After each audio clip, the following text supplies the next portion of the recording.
So, in my class, Western Civilization, I'm presenting to Professor Brian Darrell, and this is my personal timeline.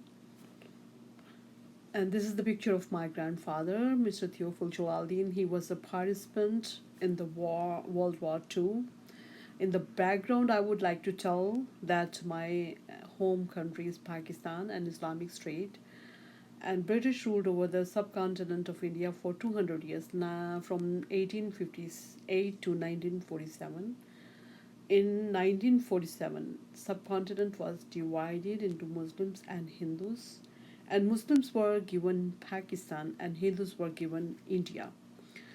My grandfather, Mr. Theophil Jalaldin, was part of British Army, and this is how he participated in the World War II with British Army. So my because my grandfather was um, a part of British Army, and British Indian Army numbered 205,000 men. It took in volunteers, and by 1945 was the largest all volunteer force in history.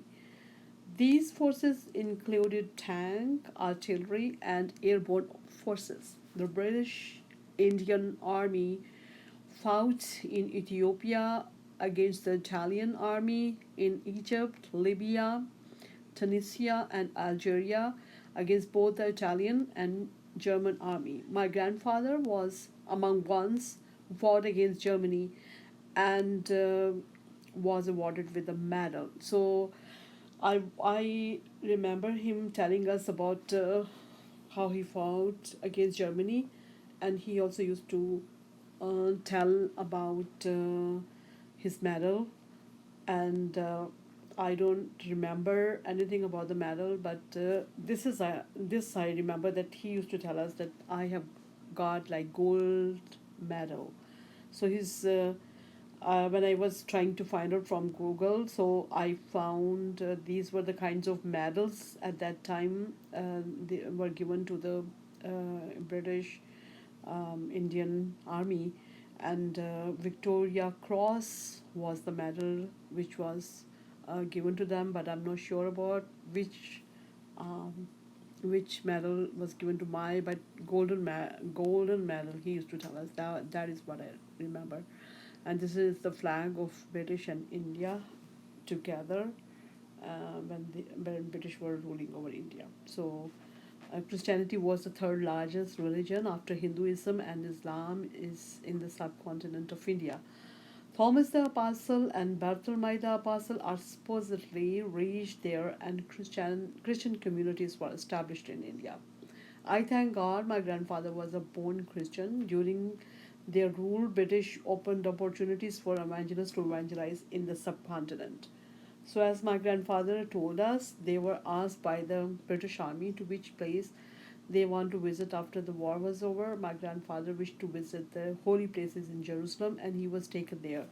And he brought a book from there, and in which the concept of heaven and hell was given through pictures. And I remember very well when he used to show us the pictures of hell and heaven. He used to tell us, if you will do good, you will go to heaven, and in the heaven, people are rejoicing, they are singing, they are in a very good place. But in hell, there was fire, there was gnashing of teeth, and there was crying of people. So he used to tell us, if you will not do good, you will go to hell. So this is how, after he got retirement from the army, he used to take that book door to door and evangelize among people, and became one of the few evangelists in our province.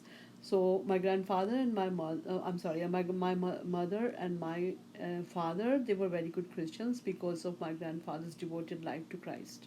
So a legacy that my grandfather left behind is army and evangelism. So out of my uh, so my siblings, 11 siblings, almost all of us are in ministry. So I have been evangelizing for 25 years in about 32 cities of Pakistan. So this is the picture of my husband and me on our wedding. And my husband, Major Sarmas Rauf, he was in Pakistan Army. Professionally, I was a teacher, an administrator, and an evangelist. We used to get posted in different cities of Pakistan, and I have evangelized and planted churches in different areas of Pakistan with the help of my husband.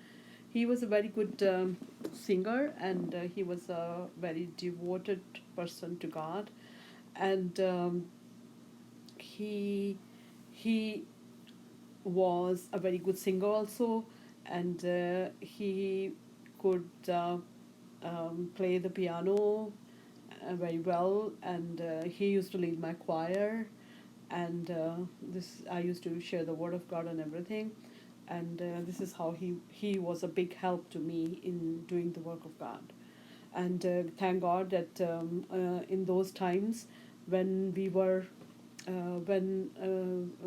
told from a friend that my our intelligence report was very good, and our intelligence report showed that this couple is very they're very devoted, and they are very God fearing, and they go to poor people's houses and they evangelize and they are helping people. So this was very um, strange for us too, because we never know that people are so much aware of it what we were doing. And this is my husband was killed in the war against terrorism in Pakistan by the terrorist in 2007.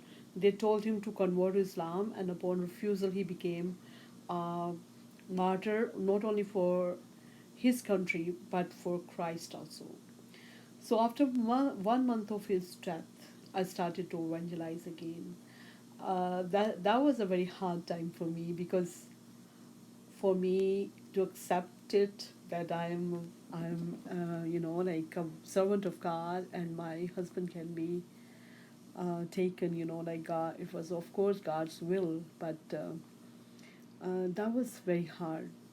And what I decided at that time was, I decided that I will not quit spreading the gospel. And I said to God, your will has been done in my life, and I will do your work, and you help me take care of my 3 children.